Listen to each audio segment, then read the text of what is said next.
Olá, galera, tudo bem? Estamos de volta aqui para darmos continuidade à nossa leitura e estudo do livro Dois Espíritos, ok? Então, na última postagem, para a segunda parte do capítulo 7º, nós havíamos parado na pergunta 366. Então, agora nós vamos para a pergunta 367. Que vai falar sobre influência do organismo.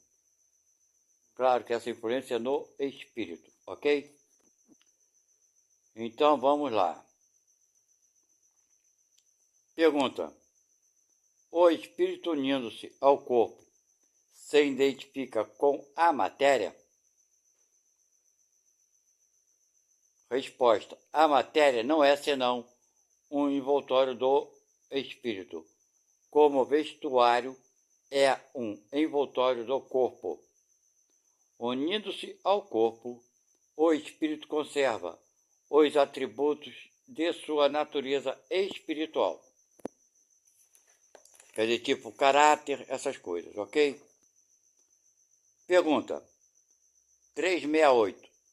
O espírito exerce com toda a liberdade suas faculdades depois de sua união com o corpo? Quer dizer, ele exerce todas as suas faculdades quando está encarnado? Resposta: o exercício das faculdades depende dos órgãos que lhes servem de instrumento. Elas são enfraquecidas pela grosseria da matéria. Bem, vocês estão entendendo?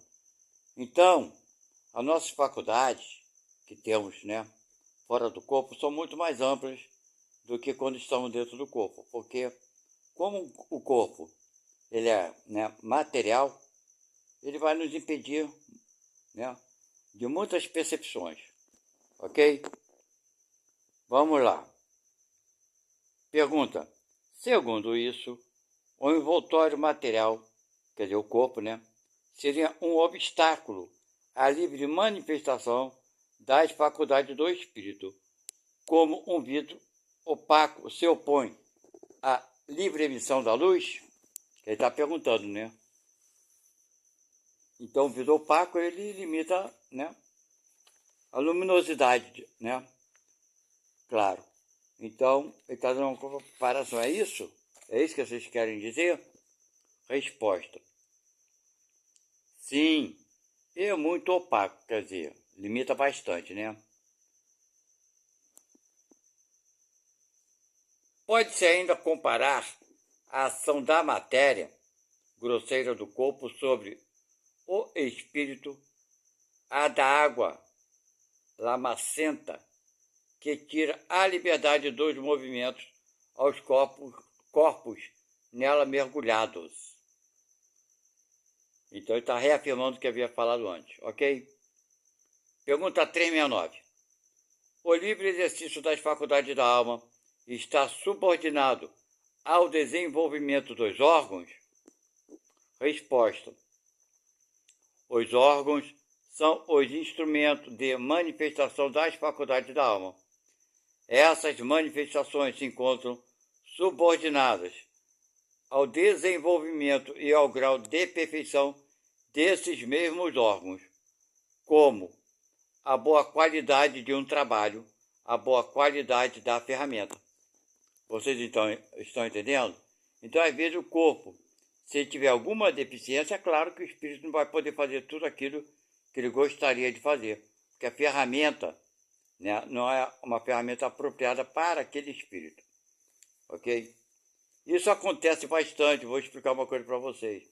Às vezes os espíritos encarnam sobre corpos com deficiências físicas, deficiências cerebrais e tudo mais, mas por quê? Essa deficiência não está propriamente no espírito, mas o espírito, antes de reencarnar, solicita essa deficiência para que ele dê mais valor a algumas coisas que ele não deu na vida passada, ok?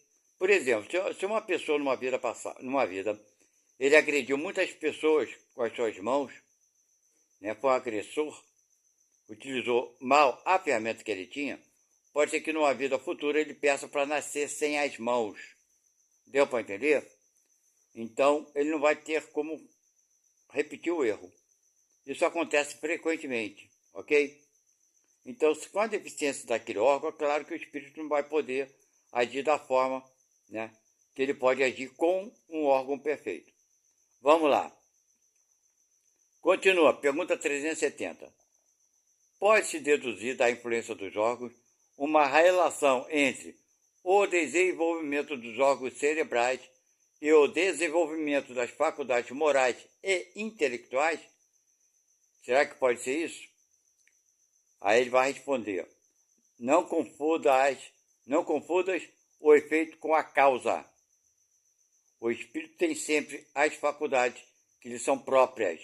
Ora, não são os órgãos que dão as faculdades, mas as faculdades que conduzem ao desenvolvimento dos órgãos. Vocês entenderam isso? Quer dizer, não é uma deficiência do espírito, né? Mas sim, é uma causa daquilo que o espírito solicitou, né? Então, um defeito naquele corpo ali não quer dizer que esse defeito se encontre no espírito. Deu para vocês entenderem? Ele está pedindo para passar por um tipo de prova ou uma expiação. E os órgãos não dão a faculdade ao espírito. Tá bem claro que os órgãos, ora, não são os órgãos que dão as faculdades. Deu para entender, né? Mas as faculdades que conduzem ao desenvolvimento dos órgãos. Quer dizer, nossas faculdades. Aquilo que desejamos, ok? E ele continua perguntando então: assim sendo, a diversidade das aptidões do homem provém unicamente do estado do espírito? Aí ele vai responder: unicamente não é toda a exatidão do fato. As qualidades do espírito, que pode ser mais ou menos avançado, são o princípio, mas é preciso ter em conta a influência da matéria, que entrava mais ou menos o exercício dessas faculdades. Vocês entenderam? Então, já falou antes lá, o corpo influencia, né? Como o vidro opaco limita a luminosidade da luz, ok? Mas nós precisamos suprir essa deficiência do corpo, ok? De alguma forma. Vamos lá. Quando eu falo suprir, eu digo na inteligência, por exemplo. Nosso cérebro humano, ele é limitado, certo? Nós, espíritos, temos um poder de percepção muito maior, de entendimento muito maior. Então, nós podemos, sim, contribuir para a melhoria desse cérebro, ok? Melhorando essa condição. Passarmos a pensar, usar bastante o cérebro. Isso é um exercício. Da mesma forma que usarmos o nosso corpo, ok? Então, vamos lá. Ele continua aqui numa explicação. O espírito se encarnando traz certas predisposições, admitindo-se para cada uma um órgão correspondente no cérebro. O desenvolvimento desses órgãos será um efeito e não a causa. Vocês estão entendendo? Se as faculdades se originassem nesses órgãos, o homem seria máquina sem livre-arbítrio e sem responsabilidade dos seus atos.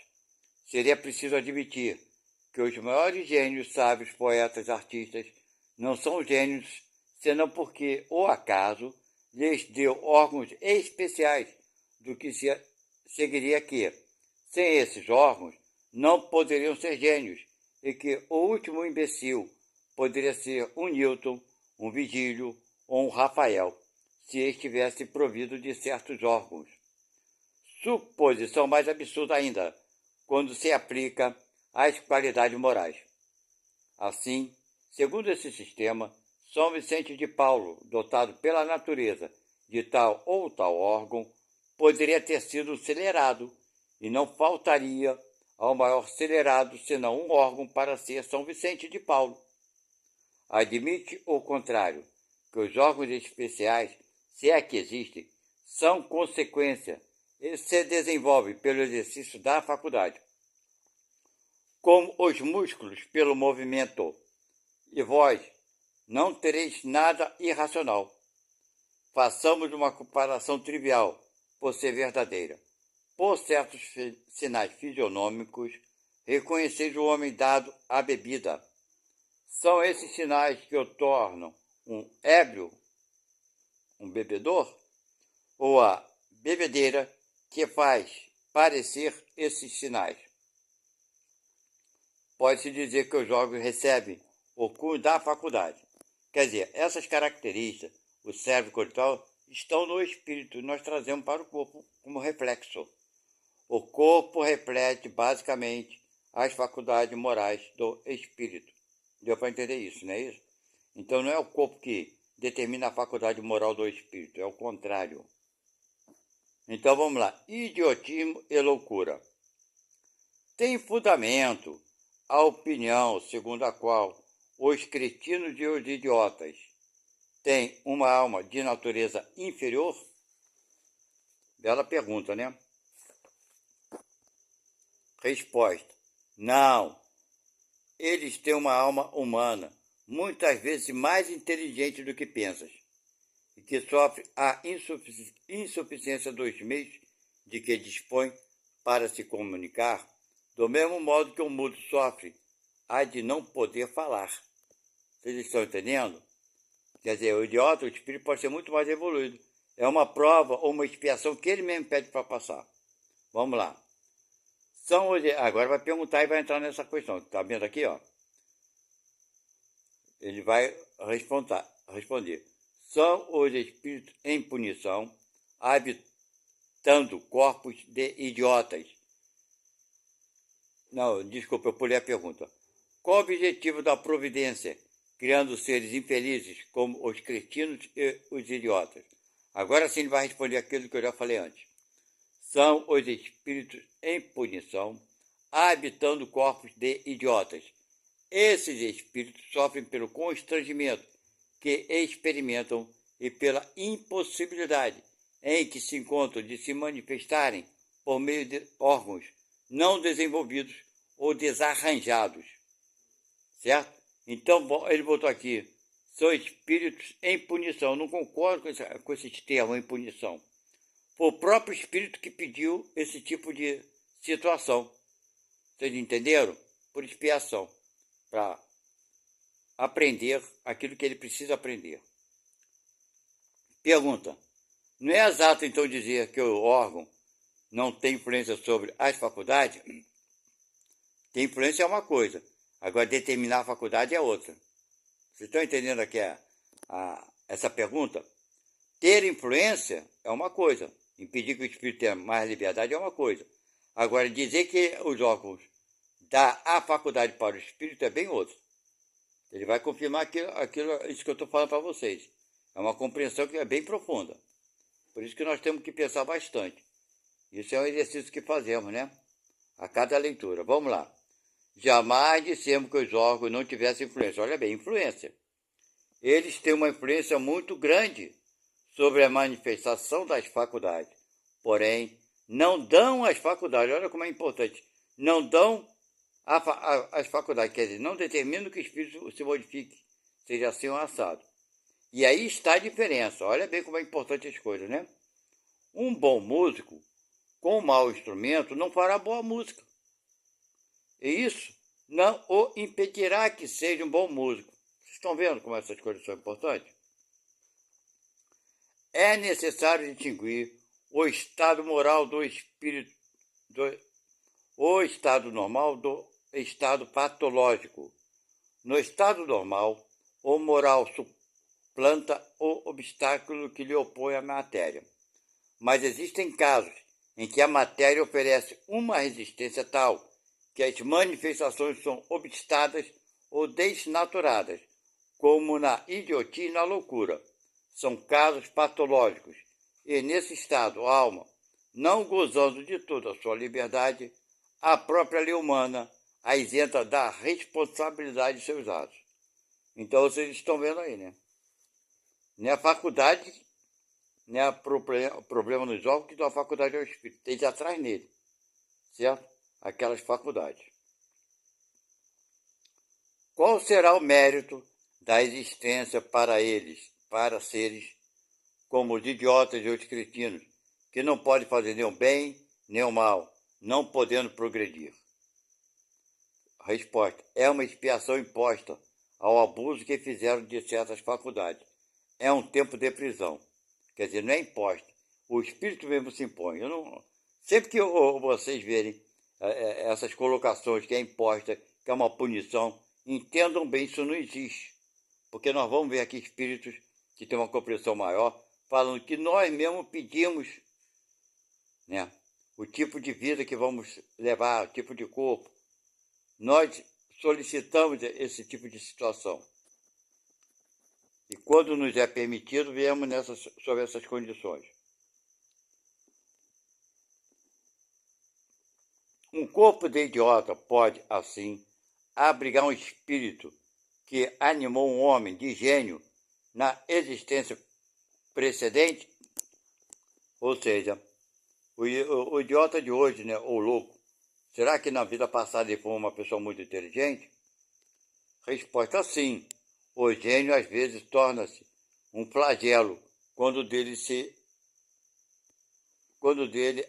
abusa. Quer dizer, o cara de gênio inteligente, é por isso que eu digo que a inteligência e moral não caminham de lado a lado igualmente. A inteligência está sempre muito na frente da moralidade. Então, quando alguns se deixam levar pela inteligência e aproveitam para abusar dos outros, certo? Aí ele está infringindo uma lei que ele mesmo vai se cobrar depois. Vai ver o tempo que perdeu usando a inteligência para o caminho errado e perde um tipo de reencarnação sob essas condições, para aprender a dar valor à inteligência. Inteligência que ligou, não. Inteligência que ele mesmo adquiriu, porém fez mau uso dela. Aí ele continua respondendo: a superioridade moral não está sempre em razão da superioridade intelectual. Está vendo o que eu falei antes? Moral, né, e intelectual são bem diferentes. E os maiores gênios podem ter muito a expiar, quer dizer, muito a ter que consertar, né? Daí resulta frequentemente para eles uma existência inferior à que tiveram. E uma causa de sofrimento, quer dizer, aos nossos olhos, né? Uma situação inferior social. Os entraves que o espírito experimenta em suas manifestações lhe são como as correntes que comprimem os movimentos de um homem vigoroso. Pode-se dizer que o cretino e o idiota são estropiados pelo cérebro, como o coxo pelas pernas, o cego pelos olhos. Quer dizer, existem tantos outros problemas que eu botei aí. Só dei alguns exemplos, né?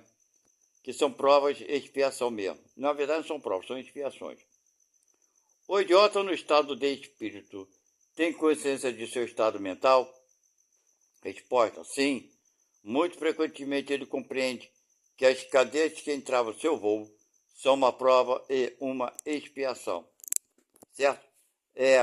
As pessoas às vezes não entendem isso, mas eu vou explicar uma coisa para vocês. Não existe só esse tipo de prova e expiação. Por exemplo, eu já comentei aqui anterior em outros vídeos que eu postei. Eu nessa vida eu sofri muitas percas. Eu nunca fui rico, ok? Nunca fui milionário. Mas eu perdi muito dinheiro durante toda a minha vida. Fui vítima de alguns golpes, de trambicagens, furtos, roubos e por aí vai. E eu nunca fiquei revoltado com coisa alguma, nesse sentido, pelas percas que eu tive materiais. Então dá para eu ter uma ideia, uma noção, que sim, que na vida passada eu roubei todo mundo que eu pude. Eu fui um verdadeiro pilantra. Vocês entenderam? Então, a gente que passa por certas coisas, no fundo, a gente sabe que está espiando, né, aquilo que fizemos os outros passarem, e então a gente acaba dando mais valor, né, a essas coisas morais. Então, na próxima vida, nessa eu já não roubei ninguém, e na próxima vida eu também não farei. Ok? Então é isso, é basicamente isso, que no fundo, as pessoas que passam por essas coisas, elas sabem por que estão passando. Não tem explicação, mas intuitivamente sabe. Então vamos lá. Pergunta 375. qual é a situação do espírito no caso da loucura, né? O espírito no estado de liberdade recebe diretamente suas impressões e exerce diretamente sua ação sobre a matéria. Encarnado, porém, encontra-se em condições muito diferentes e na contingência de só o fazer com a ajuda dos órgãos especiais, quer dizer, do corpo, né? Que uma parte ou conjunto desses órgãos seja alterada, sua ação ou suas impressões naquilo que concerne a esses órgãos ficam interrompidas. Se ele perde os olhos, torna-se cego. Se perde o ouvido, torna-se surdo, etc. Imagina agora que o órgão que preside aos efeitos da inteligência e da vontade seja parcial ou inteiramente atacado ou modificado, e te será fácil compreender que o espírito, não tendo mais a seu serviço os órgãos incompletos ou desnaturados, deve-lhe resultar uma perturbação, da qual por si mesmo e no seu foro íntimo tem perfeita consciência, mas não é senhor para deter o curso. Quer dizer, tem no fundo, como eu falei, né? Uma ciência do porquê das coisas, mas não tem como modificar. Aí pergunta, é então sempre o corpo e não o espírito que está desorganizado? Resposta, sim, mas é preciso não perder de vista que do mesmo modo que o espírito atua sobre a matéria, esta reage sobre ele em uma certa medida, e que o espírito pode se encontrar momentaneamente impressionado pela alteração dos órgãos, pelos quais se manifesta e recebe suas impressões. Pode acontecer que, com o tempo, quando a loucura durou bastante, a repetição dos movimentos dos mesmos atos acabe por ter sobre o espírito uma influência da qual não se livra senão depois de sua completa separação de todas as impressões materiais. Quer dizer, da mesma forma, né, com todos os nossos hábitos que temos aqui, quando a gente desencarna, vai levar um certo tempo para tirarmos todas essas impressões materiais, ok? Pergunta 376. Por que motivo a loucura leva algumas vezes ao suicídio? Resposta. O espírito sofre com o constrangimento que experimenta e com a impossibilidade em que se encontra de se manifestar livremente. Por isso busca na morte um meio de romper os seus laços. Pergunta. O espírito do alienado se ressente, depois da morte, do desarranjo de suas faculdades? Ele pode sentir algum tempo depois da morte, até que esteja completamente desligado da matéria. Como o homem que acorda se ressente algum tempo da perturbação em que o sono o mergulha. Quer dizer, vai durar um certo tempo, não muito. 378. Por que a alteração do cérebro pode reagir sobre o espírito depois da morte? Resposta. É uma lembrança. Um peso oprime o espírito. E como ele não teve conhecimento de tudo o que se passou durante sua loucura, precisa sempre um certo tempo para se pôr ao corrente. É por isso que, quanto mais durar a loucura durante a vida, muito mais tempo dura a opressão ou constrangimento depois da morte. O espírito liberto do corpo se ressente algum tempo da impressão dos seus laços. Então isso é uma coisa natural, né? Como todas as outras impressões que temos, do calor, do frio, etc e tal. Só que no caso da loucura, essa impressão é um pouco mais forte, né? Então, gente, eu não vou falar nesse parágrafo da infância, porque se eu falar dele agora, eu quero dar a ideia e completar ela toda. Não ficar nenhum pedaço. Quando eu começar a falar sobre a infância, que esse capítulo aqui, que vamos iniciar, né, da infância, é muito interessante. ok? Então nós vimos aqui a influência sobre o corpo, né, que influencia o espírito, mas não dá as faculdades do espírito. Agora o espírito traz para o corpo a sua, né?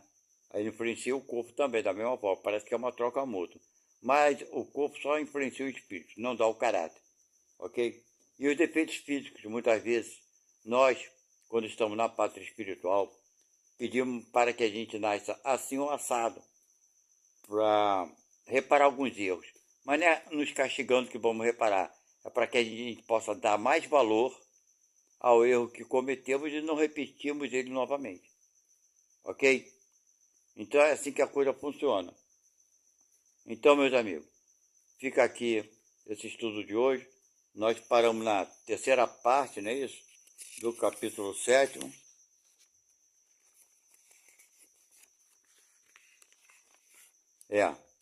Então essa está sendo a terceira parte.